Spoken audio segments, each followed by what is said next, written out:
सुप्रभात प्यारे बच्चों, मैं डॉक्टर दीपा द्विवेदी, प्रवक्ता हिंदी, केश कुमारी राजकीय बालिका इंटर कॉलेज सुल्तानपुर से आप सबका अपने इस वीडियो क्लास में स्वागत करती हूँ। बच्चों, पूर्व के वीडियो में हम लोगों ने जगन्नाथ दास रत्नाकर जी द्वारा रचित उद्धव प्रसंग शीर्षक कविता से 3 छंद का अध्ययन किया था। आज के इस वीडियो में हम लोग उसके आगे के छंद का अध्ययन करेंगे। पाठ का नाम है बच्चों उद्धव प्रसंग और रचयिता है जगन्नाथ दास रत्नाकर जी। इसका संदर्भ है प्रस्तुत पद कविवर जगन्नाथ दास रत्नाकर जी द्वारा रचित काव्य ग्रंथ उद्धव शतक से हमारी पाठ्य पुस्तक हिंदी में संकलित उद्धव प्रसंग शीर्षक कविता से उद्धृत है। चौथा पद है, कान दूत केंधो ब्रह्मदूत हुए पधारे आप, धारे प्रण फेरन को मति ब्रज बारी की, कहे रत्नाकर पे प्रीति रीति जानत ना, ठानत अनीति आन नीति लय अनारी की, मान्यो हम कान ब्रह्म एक ही, कहियो जो तुम तैहू हमें भावती ना भावना अन्यारी की, जय है बनि बिगरिन बारिधिता बारिधि को, बूदता बिलय है बूद विवश विचारी की। इसका प्रसंग है बच्चों, प्रस्तुत पद्यांश में गोपिकाएं उद्धव जी के द्वारा श्री कृष्ण के स्थान पर ब्रह्म की उपासना के उपदेश का प्रतिकार करती हुई कहती हैं कि कान दूत केधो ब्रह्मदूत हुए पधारे आप। गोपिकाएं उद्धव जी से पूछती हैं कि हे उद्धव जी, आप श्री कृष्ण के दूत बनकर आए हैं, केधो अथवा ब्रह्मदूत हुए पधारे आप, अथवा ब्रह्म के दूत के रूप में आए हैं।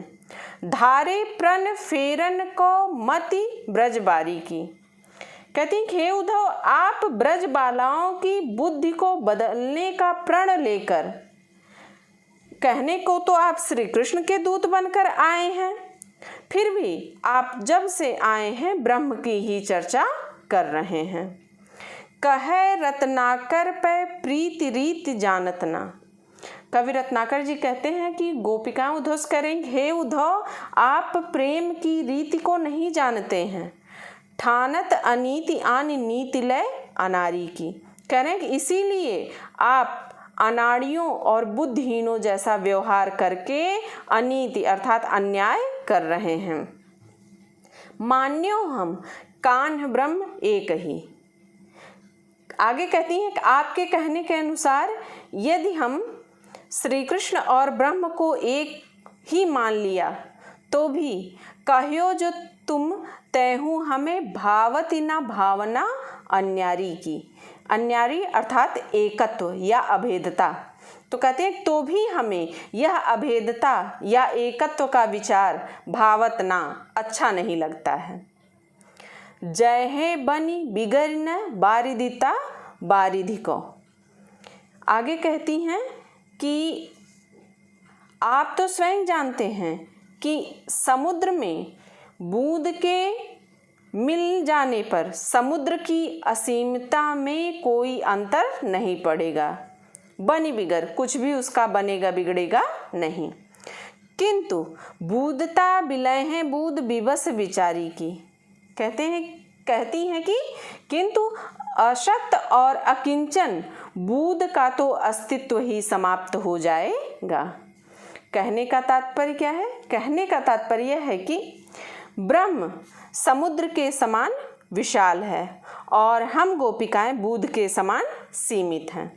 समुद्र में कुछ बूंदें मिल जाएं अथवा न मिले, उससे समुद्र के अस्तित्व पर कोई प्रभाव नहीं पड़ता, किंतु यदि बूंद समुद्र में मिल जाएगी तो उसका अस्तित्व निश्चय ही समाप्त हो जाएगा।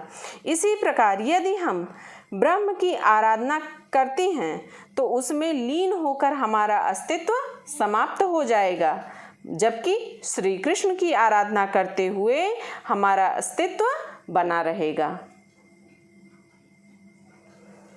काव्यगत सौंदर्य है। इन पंक्तियों में गोपियों ने आत्मा तथा परमात्मा की अभेदता को अस्वीकार कर अद्वैतवाद का विरोध किया है। गोपियों के हृदय की सरलता और कथन की व्यंग्यात्मकता भी दर्शनीय है। भाषा ब्रज भाषा है, शैली मुक्तक काव्य शैली है, रस वियोग श्रृंगार रस का प्रयोग है, छंद सवैया छंद है, अलंकार अनुप्रास यमक श्लेष एवं दृष्टांत अलंकार का प्रयोग किया गया है। गुण माधुर्य गुण है, शब्द शक्ति लक्षणा और व्यंजना शब्द शक्ति का प्रयोग किया गया है। अगला पद है चिंतामणि मंजुल पवारी धूर धारनि में कांच मन मुकुर सुधारी राखिबो कहो। कहे रत्नाकर वियोग आगि सारन को ऊधो हाय हमको बयारी भाखिबो कहो। रूप रसहीन जाहि निपट निरूपी चुके ताको रूप ध्यायबो और रस चाखिबो कहो। एते बड़े विश्व माही हेरै हूँ न पह जाही ताहि त्रिकूटी में नैन मूद लखिबो कहो।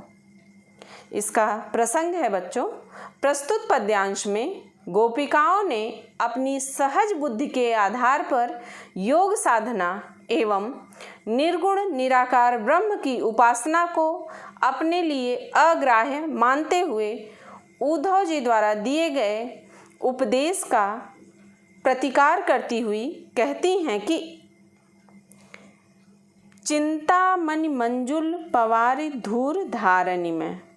गोपियाँ कहती हैं कि हे उद्धव, आप सुंदर चिंतामणि अर्थात कृष्ण भक्ति को धूर धारनि अर्थात धूल की धाराओं अर्थात भस्म रमाने में फेंक कर, पवारी माने फेंकना, फेंक कर कांच मन मुकुर सुधारी राखिबो कहो। मन रूपी कांच के दर्पण को संभाल कर रखने के लिए कहते हैं। गोपियाँ उद्धव से कहती हैं कि हे उद्धव, आप सुंदर चिंतामणि अर्थात कृष्ण भक्ति को धूल की धाराओं अर्थात भस्म रमाने में फेंक कर मन रूपी कांच के दर्पण को संभाल कर रखने के लिए कहते हैं।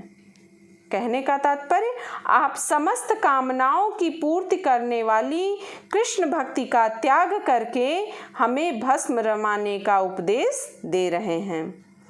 कहे रत्नाकर वियोग आगि सारन को उधो हाय हमको बयारी भाखिबो कहो। कवि रत्नाकर जी कहते हैं कि गोपिकाएं उद्धव से कहती हैं कि आप वियोग की अग्नि को बुझाने के लिए, सारन का अर्थ होता है बुझाना, तो आप वियोग की अग्नि को बुझाने के लिए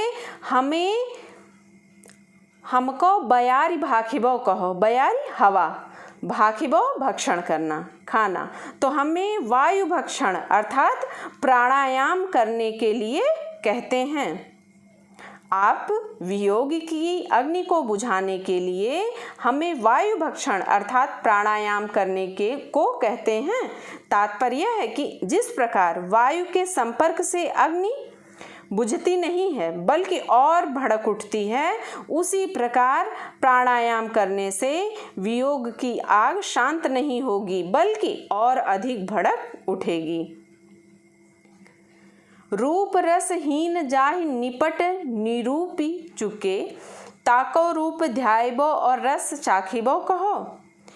गोपिकाएं आगे कहती हैं कि हे उद्धव, जिस ब्रह्म को आप नितांत रूप रहित और रस रहित सिद्ध कर चुके हैं और ताको रूप ध्यायबो रस चाखिबो कहो, उसी के रूप का ध्यान करने तथा उसके रसास्वादन के लिए कहते हैं। अर्थात एक ओर तो आप कहते हैं कि ब्रह्म निराकार तथा रसहीन है और दूसरी ओर आप उसके रूप का ध्यान करके तथा उसका रसास्वादन करने को कहते हैं। इन दोनों बातों में आखिर समानता क्या है? एते बड़े विश्व माही हेरै हूँ न पह जाही। कहती हैं कि इतने बड़े विश्व में खोजने पर भी जिसे नहीं पाया जा सकता, ताहि त्रिकूट में नैन मूदि लखिबो कहो। उसे आप नेत्र बंद करके त्रिकूट चक्र में देखने के लिए कहते हैं। कहने का भाव यह है कि आंखें खोलकर खोजने पर भी जिसे नहीं देखा जा सकता, उसे आंख बंद करके कैसे देखा जा सकता है। काव्यगत सौंदर्य है। प्रस्तुत छंद में कृष्ण भक्ति के सामने योग साधना को तुच्छ और निरर्थक बताया गया है। उद्धव की युक्तियों के आधार पर ही उनके कथनों का गोपिकाओं ने खंडन किया है और इस खंडन के माध्यम से गोपियों की तर्क बुद्धि प्रकट हुई है। भाषा ब्रज भाषा का प्रयोग है। शैली मुक्तक काव्य शैली है। रस श्रृंगार रस है। छंद सवैया अलंकार, यहाँ अनुप्रास, श्लेष और रूपक और विरोधाभास अलंकार का प्रयोग किया गया है। गुण माधुर्य गुण है। शब्द शक्ति लक्षणा शब्द शक्ति का प्रयोग है। छठा पद है, आए हो सिखावन को जोग मथुरा तय तोपे, उधो ये वियोग के वचन बतरावो न। कहे रत्नाकर दया करि दरस दीन्यो, दुख दरिबे को तोपे अधिक बढ़ावो न। टूक टूक हुए हैं मन मुकुर हमारो हाय, चूकी हूँ कठोर बैन पाहन चलावो न। एक मन मोहन तो बस के उजार्यो मोही, ही में अनेक मन मोहन बसावो न। इसका प्रसंग है बच्चों, उद्धव जी मथुरा से योग की शिक्षा देने ब्रज आए हैं। उनके योग शब्द का श्लेष के आधार पर संयोग अर्थ लगाती हुई गोपिकाएं कहती हैं कि आए हो सिखावन को जोग मथुरा तय तोपे। हे उद्धव, यदि आप मथुरा से योग अर्थात मिलन की शिक्षा देने आए हो तो उद्धव ये वियोग के वचन बतरावो न, तो कृपया ये वियोग की बातें आप मत कीजिए। हे उद्धव, यदि आप मथुरा से योग अर्थात मिलन की शिक्षा देने आए हैं तो कृपया ये वियोग की बातें मत कीजिए। कहे रत्नाकर दया कर दरस दीन्यो। कवि रत्नाकर जी कहते हैं कि गोपिकाएं आगे उद्धव से कह रही हैं कि आपने हमारे दुखों को दूर करने के लिए दया करके अपने दर्शन दिए हैं, तो दुख दरिबे को तोपे अधिक बढ़ावो ना, तो वियोग की बातें करके हमारे दुख को और अधिक मत बढ़ाइए। टूक टूक हुए हैं मन मुकुर हमारो हाय। गोपिकाएं आगे कह रही हैं कि ऐसा करने से हमारा मन मुकुर अर्थात मन रूपी दर्पण टूक टूक टुकड़े टुकड़े हो जाएंगे। कहते हैं कि ऐसा करने से हमारा मन रूपी दर्पण टुकड़े टुकड़े हो जाएगा। चूकी हूँ कठोर बैन पाहन चलावो ना। कह रहे हैं कि इसलिए चूक मतलब भूल से भी कठोर वचन रूपी पत्थर मत चलाइए। पाहन का अर्थ होता है पत्थर, तो इसलिए भूल से भी कठोर वचन रूपी पत्थर मत चलाइए। एक मन मोहन तो बस के उजार्यो मोही। आगे गोपिकाएं उद्धव से कहती हैं कि एक मनमोहन श्री कृष्ण ने तो हमारे हृदय में बसकर हमें उजाड़ दिया है। ही में अनेक मनमोहन बसावो ना। कहती है कि अब आप हमारे हृदय में अनेक मनमोहन मत बसाइए। अर्थात जब तक मन का दर्पण टूटा नहीं है तब तक उसमें श्री कृष्ण का एक ही प्रतिबिंब है, किंतु यदि उसके अनेक टुकड़े हो जाएंगे तो प्रतिबिंब भी अनेक हो जाएंगे। अभी दर्पण जुड़ा है, टूटा नहीं है, तो उस दर्पण में श्री कृष्ण का एक ही प्रतिबिंब है। लेकिन यदि वह मन रूपी दर्पण यदि टूट गया और टुकड़े टुकड़े हो गए तो उसमें श्री कृष्ण के भी अनेक प्रतिबिंब हो जाएंगे। एक श्री कृष्ण ने तो हमें इतना अधिक पीड़ित किया है, हमें इतना वियोग रूपी ज्वर दिया है। जब हृदय में अनेक श्री कृष्ण होंगे तो हमारी कैसी दुर्दशा होगी, इसका अनुमान सहज ही लगाया जा सकता है।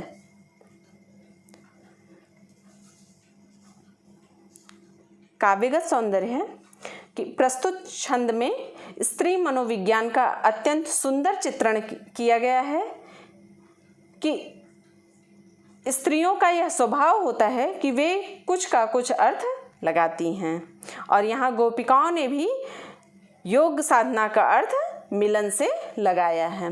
भाषा ब्रज भाषा है, शैली मुक्तक काव्य शैली है, रस श्रृंगार रस है, छंद सवैया, अलंकार यहाँ अनुप्रास, रूपक, वक्रोक्त एवं पुनरुक्त प्रकाश अलंकार का प्रयोग किया गया है। गुण माधुर्य गुण है, शब्द शक्ति, लक्षणा एवं व्यंजना शब्द शक्ति का प्रयोग किया गया है। तो बच्चों, आज के इस वीडियो में हम लोगों ने उद्धव प्रसंग से आगे के 3 छंद का अध्ययन किए हैं। उम्मीद करती हूँ कि आपको समझ में भी आया होगा। यदि कहीं कोई समस्या हो तो आप मुझसे कमेंट बॉक्स के माध्यम से पूछ सकते हैं। मिलते हैं बच्चों अगले वीडियो में, तब तक के लिए धन्यवाद।